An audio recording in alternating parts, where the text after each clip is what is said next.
Assalamualaikum warahmatullahi wabarakatuh. Waalaikumsalam warahmatullahi wabarakatuh. Ya, jadi pada pertemuan kali ini alhamdulillah masih diberi kesehatan Allah Subhanahu wa taala. Di sini saya akan sedikit menjelaskan tentang makalah yang sudah saya presentasikan di kelas kemarin, yaitu tentang logika, yaitu pengertian proposisi dan penalaran. Yaitu yang pertama dari saya sendiri, dan penalaran. Nah, penalaran itu adalah salah satu bagian yang harus dipelajari dalam logika tradisional. Nah, kenapa harus dipelajari? Karena ini memang sangat urgent sekali. Penting ketika kita melakukan penalaran itu harus dengan dengan baik dan benar, seperti itu.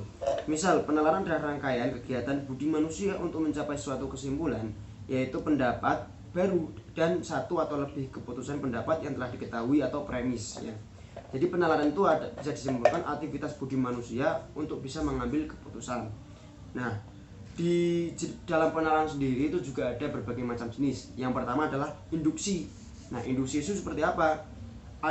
Aristoteles sendiri mendefinisikan induksi itu sebagai a passage from individuals to universal, yang artinya suatu aluran proses peningkatan dari hal-hal yang bersifat khusus individual menuju ke hal-hal yang bersifat universal. Nah, di sini bisa disimpulkan jika kita melakukan penalaran, misal penalaran induksi, maka kita harus passage from individual for universal, yaitu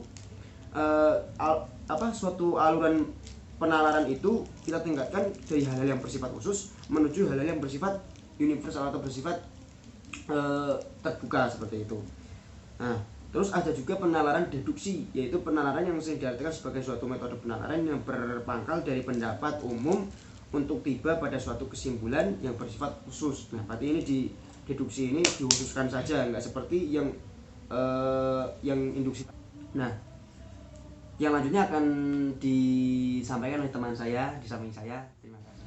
Oke, terima kasih Mas. Nah, jadi saya lanjut dari pengertian Mas yang di sebelah saya ini, pengertian proposisi. Proposisi itu adalah suatu keputusan, intinya seperti itu saja. Itu apa? Keputusan yang dipermasalahkan dalam filsafat logika.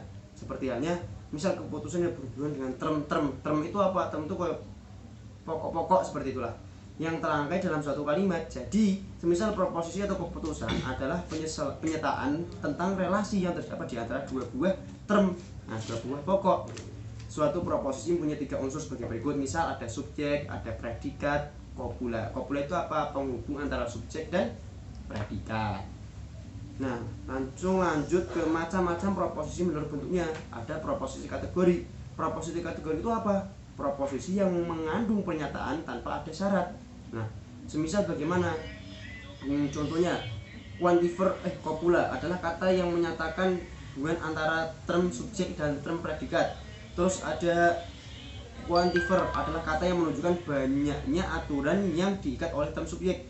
Sebagian itu namanya quantifier.